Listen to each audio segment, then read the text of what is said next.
Assalamualaikum warahmatullahi wabarakatuh. Alhamdulillah wassalatu wassalamu ala Rasulillah. Allahumma salli wa sallim wa barik ala sayyidina Muhammad wa alihi wa mawalah. La hawla wa la quwwata illa billah.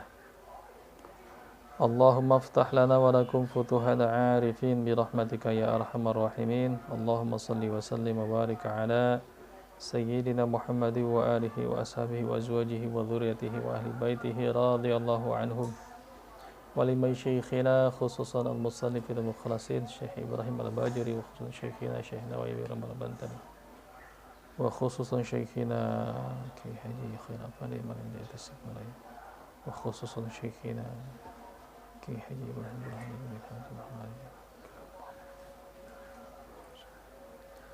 غفر اللهم ذنوبهم ونفعنا بهم وبعلومهم آمين. شهد الله الفاتحة. أعوذ بالله من الشيطان الرجيم. بسم الله الرحمن الرحيم. الحمد لله رب العالمين الرحمن الرحيم مالك يوم الدين. إياك نعبد وإياك نستعين اهدنا الصراط المستقيم صراط الذين أنعمت عليهم غير المغضوب عليهم ولا الضالين آمين. A'udzu nyalindung abdi billahi kalawan Gusti Allah minasyaitoni tidak gangguan syaitan ar-rajimi anu dirajam. Bismillahi kalawan nyebat dengan Allah sifat Allah ar-Rahmani anu maparinan pirang-pirang nikmat ageng sareng alit di dunia sareng di akhirat. Sifat Allah ar-Rahimi tur anu maparinan nyep-nyepna nikmat ka abdina mukmin di akhirat tungkul. Qala musannif rahimahullah ta'ala wa nafa'ana bihi wa bi ulumihi illa anqal fi darini. Wa ba'du jeung sabadana al-musannif maca hamdalah sareng shalawat ka Kangjeng Nabi sallallahu alaihi wasallam. Jadi kemari dugi ka wassalatu wassalamu ala Rasulillah sallallahu alaihi wasallam. Masih di muqaddimah. Wa ba'du jeung ari sabadana maca hamdalah jeung shalawat fayaqulu faqiru rahmati rabbih maka ngucap anu banget fakir butuh kana rahmatan pangeran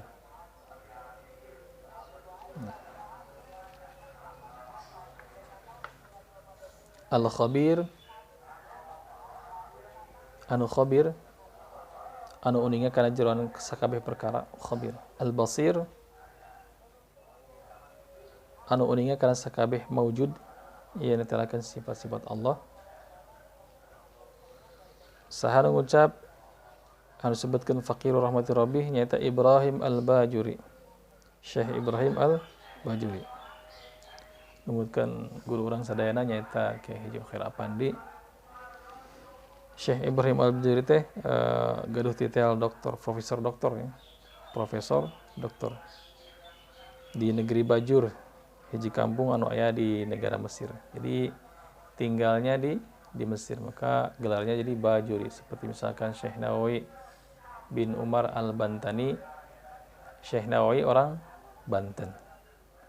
Terus kalau misalkan Al-Jawi orang Jawa. Nah, jadi ada apa namanya? Landihan laqabannya. Gelar.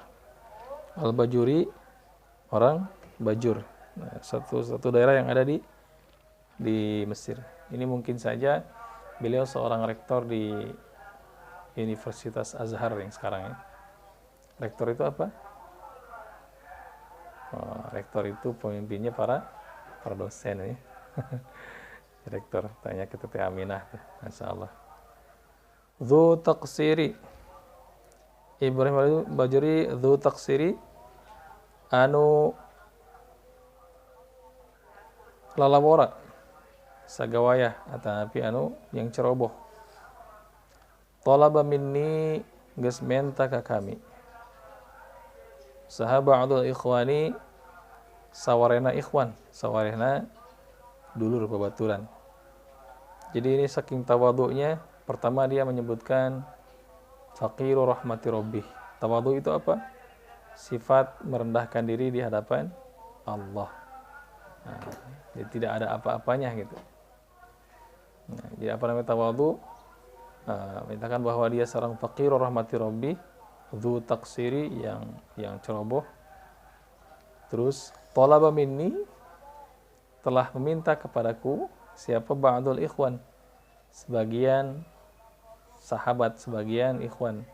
Padahal yang meminta itu muridnya. Siapa? Muridnya ba'dul ikhwan. Tapi sebut ba'dul ikhwan, bebaturan.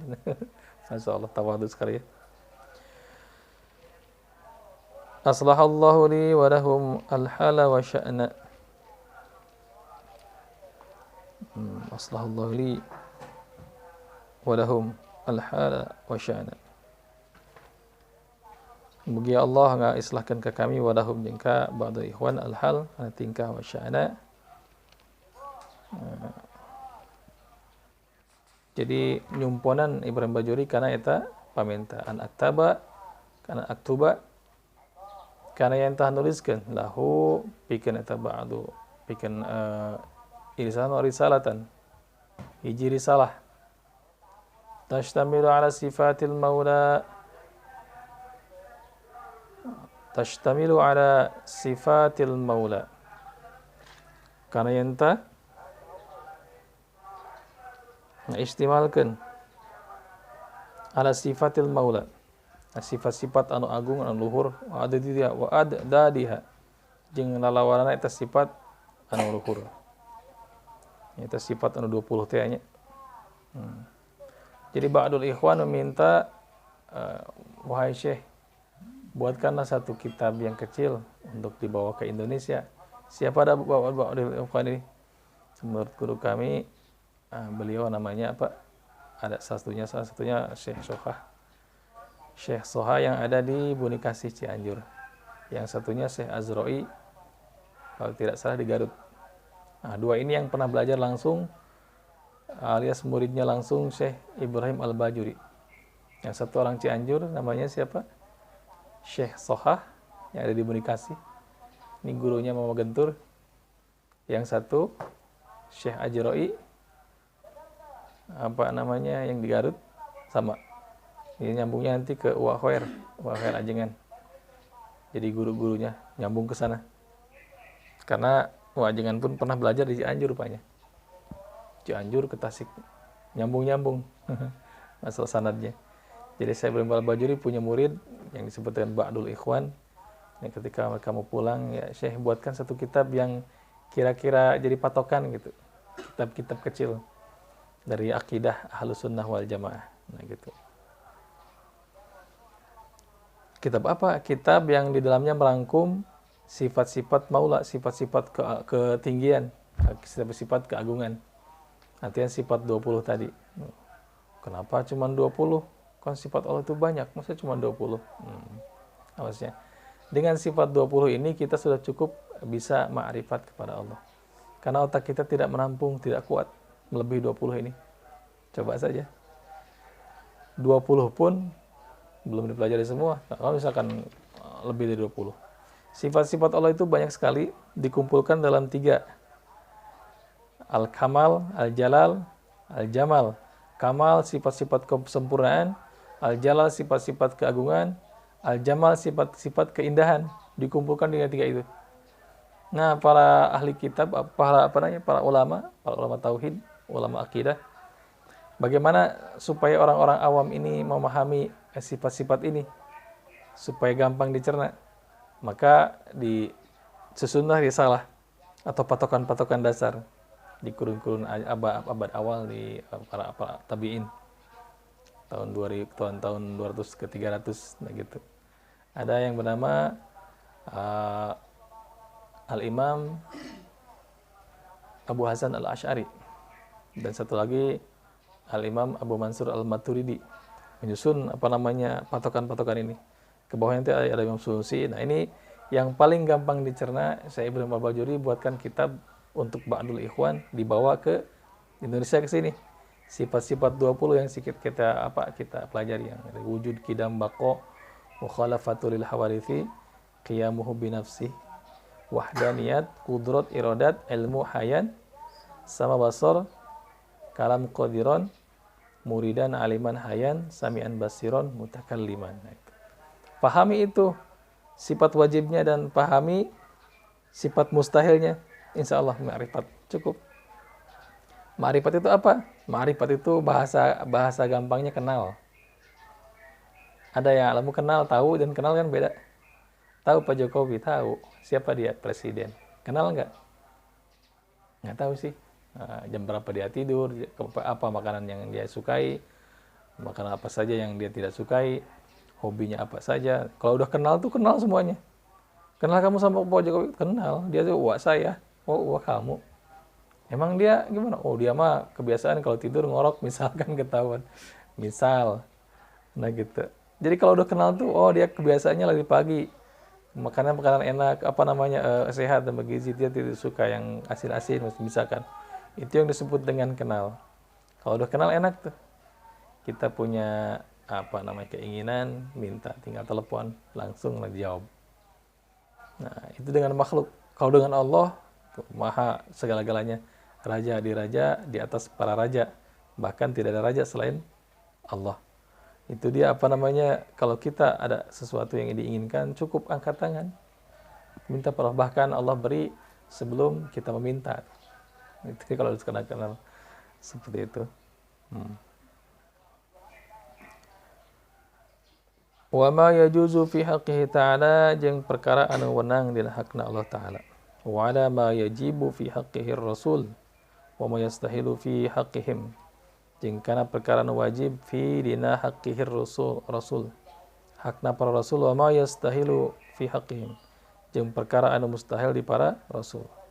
Jadi bukan cuman sifat-sifat Allah yang tadi yang kamal, jamal dan jalal yang dikumpulkan sifat 20 tadi, tapi Syekh Ibrahim Al-Juri pun menuliskan kitab kita risalah tentang sifat-sifat para rasul utusan.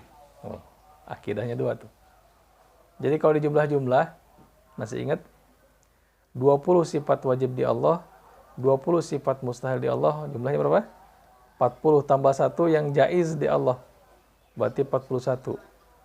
Tambah 4 yang wajib di para nabi dan rasul, 4 yang mustahil di para nabi dan rasul, dan 1 yang jaiz di para nabi dan rasul, sebenarnya 9. 9 tambah 41 jadi 50. Itu yang disebut dengan akidah 50. Gampang. Apa itu akidah 50? Akidah yang pelajari 20 sifat yang wajib di Allah dan lawannya 20, dan 1 yang jaiz, kemudian yang mustahil yang wajib di para nabi dan rasul dan mustahil para nabi dan rasul, dan yang jaiz di para nabi dan rasul. Itu apa namanya? Akidah sifat 50. Akidah pokok Asy'ariyah, Ahlus Sunnah wal Jamaah. Azhari itu Ahlus Sunnah wal Jamaah, mereka berpegangan pada 2 imam tadi, Imam Abu Hasan al-Asy'ari dan Imam Abu Mansur al-Maturidi. Nah, itu dia. Wa ma yajuzu fi haqqir rasul, dan perkara anu menang dina ayat dina hakna para rasul. Fa ajabtuhu ala dzalika, maka kami ngaijabah kana eta paminta tadi talaba minni. Jadi tadi apa dikatakan bahwa ba'dul ikhwan memohon agar dituliskan suatu risalah, maka jawabannya fa ajabtuhu, di ijabah, dicumponan nyubadanan kana usul ba'dul ikhwan. Maka di dalam risalah kitab Tijan Ad-Daruri, fakulta billahi taufik wal hidayah wa fakulta, maka kami ngucap wabillahi taufik, jeung kalawan Allah naon eta taufik, artian tidak ada daya dan tidak upaya kecuali semuanya digerakkan oleh Allah. Otaknya punya Allah, lisannya punya Allah, tangannya punya Allah, nah seperti itu. Nah itu dia. Nah kitab ini Tijan ini disyarahkan oleh Syekh Nawawi bin Umar Al-Bantani. Asik tuh. Beliau seorang ulama dari Jawa, dari Mekah, yang bermukim Mekah. Guru daripada Syekh Khalil Bangkalan Madura. Syekh Khalil punya murid banyak, salah satu yang terkenal itu siapa? Syekh Hasyim Asy'ari, pendiri NU. Nah itu dia. Nyambung ke sana sanadnya. Jadi itulah perlunya sanad. Ingatnya 3 hal yang membuat berbeda antara agama kita dengan agama yang lain.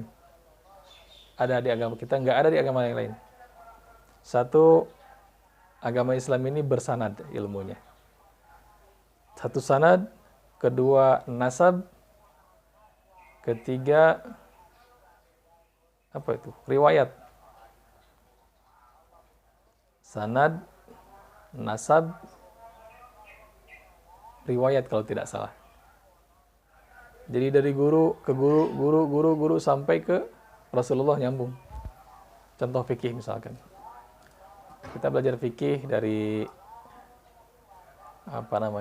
Kiai Haji almarhum al-Maghfurah al-Arif Billah, Kiai Haji Muhammad Ibrahim bin Muhammad Nawawi bin Kiai Haji Muhammad Nawawi Cibisolo. Gurunya mana? Sambung ke Banjar nyambung ke Syekh Khalil nyambung terus kalau tidak salah ya. Sanadnya itu sambung sampai nanti ketemu di Imam Asy-Syafi'i.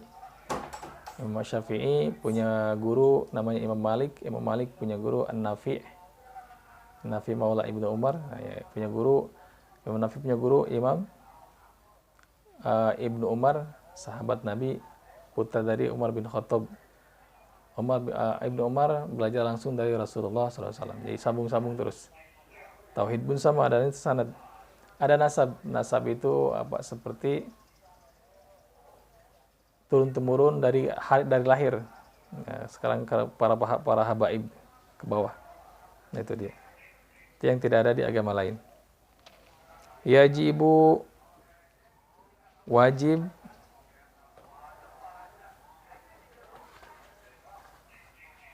ala kulli mukallafin, karena saban-saban mukallaf.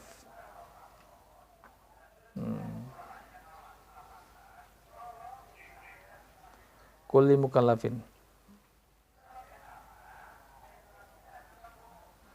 Saha mukallaf teh anu beunangan ku taklif. Naon taklif teh? Beung berat syara. Jadi seorang kalau disebut sudah mukallaf, maka dia sudah wajib melaksanakan kewajiban daripada Allah, menjauhi larangannya. Itu disebut dengan mukallaf.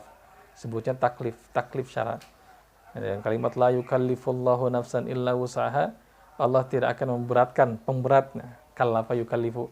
Jadi pemberat syara atau perintah syariat, di dalamnya isinya perintah dan larangan. Itu taklif mukallaf. Jadi kalau misalkan teteh umur 9 udah kena taklif itu. Kakak adik belum kena taklif. Teteh Aminah sudah kena taklif, dewasa. Paham? Mau dia muslim, mau dia non muslim, kena taklif. Karena Tuhannya satu. Awas ya. Ayya arifa kana yantah ngama'rifatkeun. Awas, ma'rifat maksudnya wajib kita yang sudah mulai taklif, sudah mukallaf, ini wajib kita ma'rifat. Jadi bukan sekedar mengetahui atau misalkan belajar atau misalkan cuma siapa Tuhan kamu? Allah. Siapa Allah itu? Karena orang Syiah menyebut Tuhannya juga Allah. Orang Nasrani menyebut Tuhannya juga Allah. Orang Yahudi menyebut Tuhannya juga Allah. Allah yang mana ini maksudnya? Nah, paham ya kira-kira? Maka kita wajib belajar tauhid itu semua itu.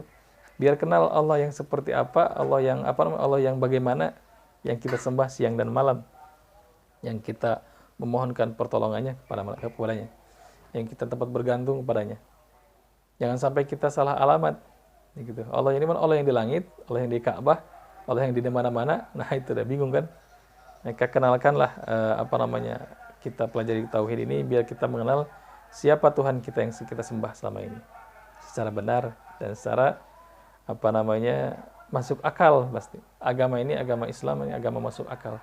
Makanya ribuan orang dari tahun ke tahun berbondong-bondong masuk Islam. Yadkhuluna fi dinillahi afwaja. Pasti dia masuk Islam tuh berbondong-bondong.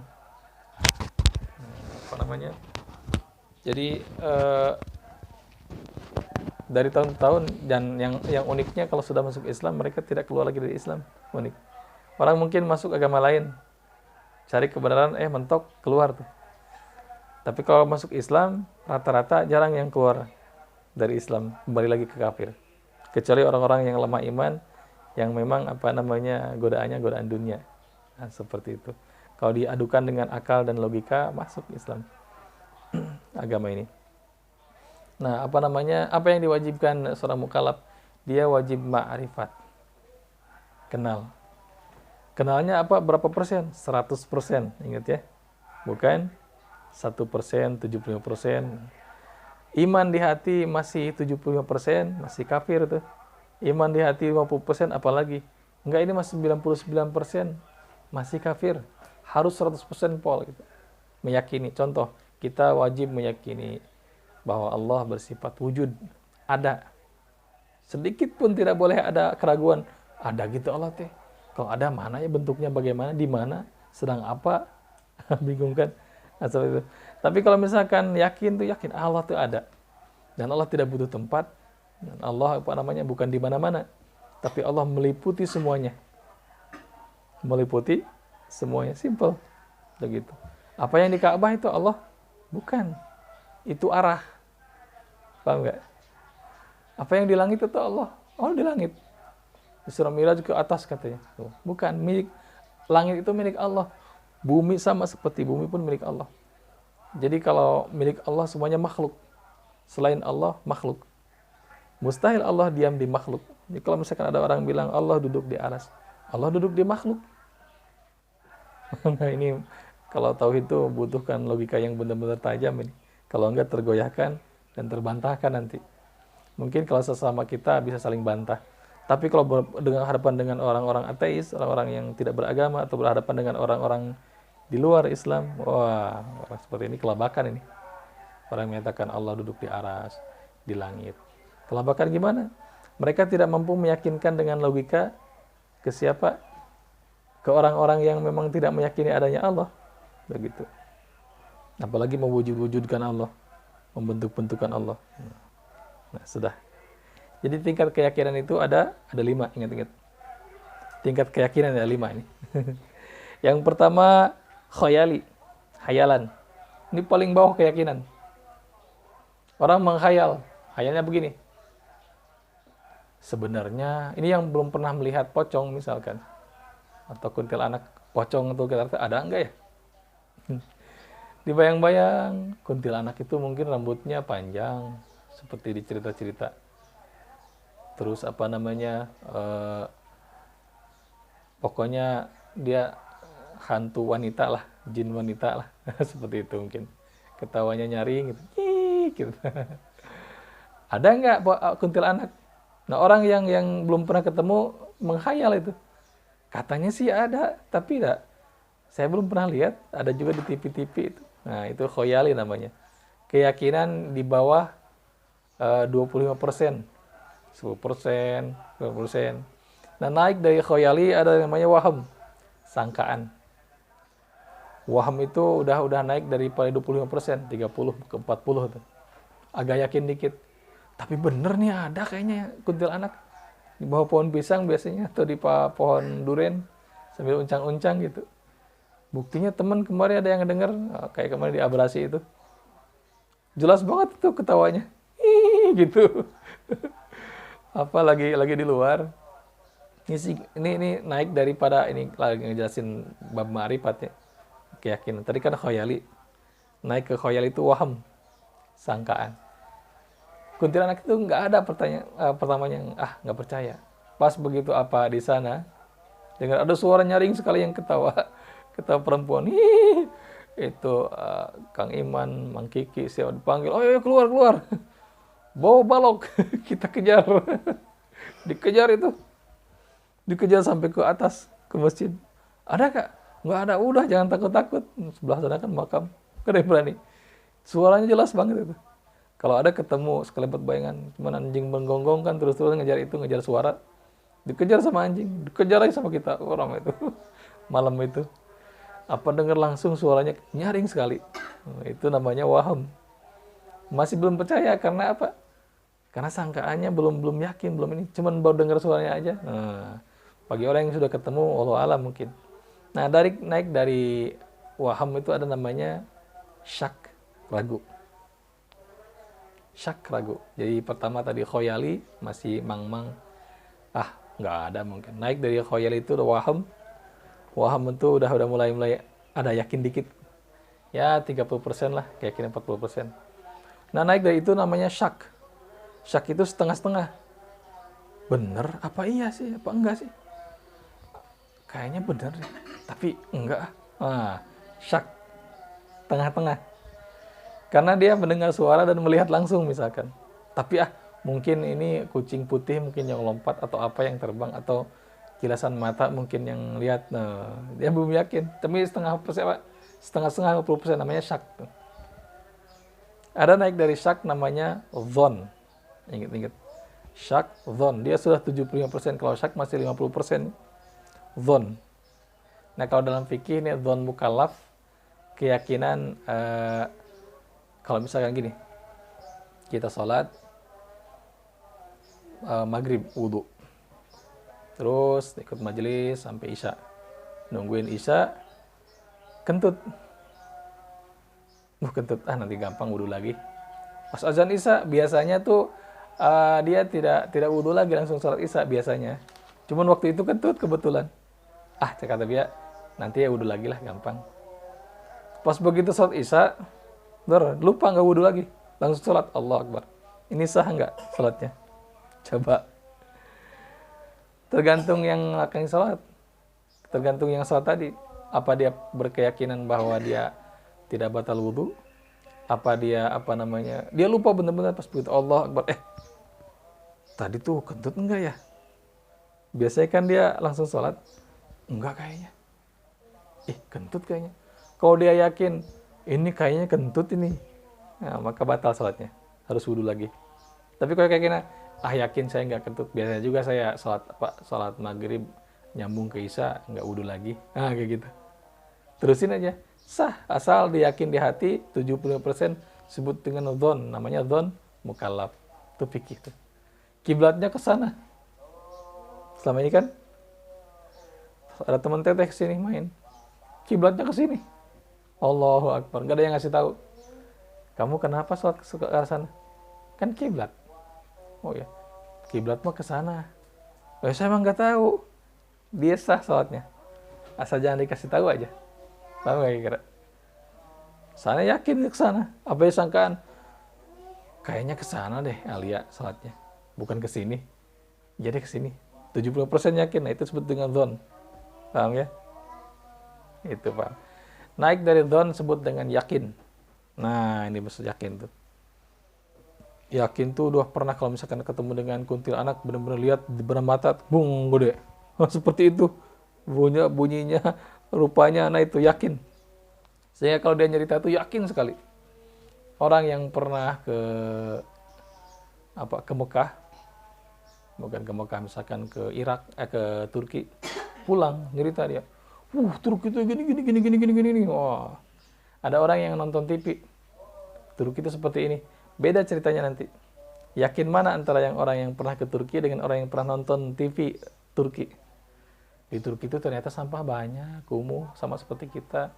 Yang di senternya aja yang kumuh. Enggak. Di TV itu Turki itu indah. Seperti itu. Beda nanti kisahnya. Yang lebih meyakinkan yang mana? Ini yang pernah ke Turki langsung. Sama kira-kira. Bahasanya yakin tuh. Nah, kalau kita belajar kepada orang yang sudah ma'rifat, enak tuh. Sama seperti kita menggali ilmu dari orang yang pernah, kita menggali ilmu tentang Turki sama orang yang pernah ke Turki. Sama kayak kita ikut merasakan madu Yaman dari cerita orang-orang yang sudah memakan langsung madu Yaman. Madu Yaman itu madu mahal itu. Grade-nya ada bersanadnya, ada sanadnya. Kalau diminum itu di ini satu sendok di tenggorokan tuh panas tuh, pedas. Pokoknya enak lah. Apa pernah ngerasain? Ini disebut zauqiyah, rasa. Nah, nyeritanya apa dengan nyeritanya orang yang belum pernah kejadian, baru baca-baca madu Yaman tuh agak gini baru dibaca. Tapi belum pernah ngerasain. Beda rasanya. Nah, gitu. Alhamdulillah. Yakin guru Al-Mukarram Kiai Haji Muhammad Ibrahim Burhanuddin, beliau udah ma'rifatnya tingkatnya. Jadi ketika dia menceritakan tentang hal ini, kita bisa ngebayangkan gitu, berkeyakinan seperti ini. Nah, Masya Allah. Karena ini masalah pokok agama, masalah dasar. Kalau keyakinan kita tidak sama dengan keyakinan Nabi, berbahaya. Nah, gitunya. Disebut dengan yakin. Jadi pertama yang paling bawah itu khoyali dengan Allah ma'rifat seperti apa? Ma'rifatnya tingkatnya tingkat yakin. Nah, seperti itu. Ma yajibu fi haqqihi ta'ala perkara wajib dina hakna Allah Ta'ala. Jadi wajib kepada setiap mukallaf untuk memakrifatkan perkara yang wajib di Allah Ta'ala. Wa ma yastahilu jeung perkara anu mustahil di Allah. Wa ma yajuzu jeung perkara anu wenang anu aya di Allah. Fa yajibu fi haqqihi ta'ala al-wujudu wallahu a'lam bis-shawab. Allahumma inni na'udzubika min ilmin la yanfa' wa na'udzubika min qalbin la yakhsha. Subhanakallahumma wa bihamdika asyhadu an la ilaha illa anta astaghfiruka wa atubu ilaik. Assalamualaikum warahmatullahi wabarakatuh. Dikit-dikit ya.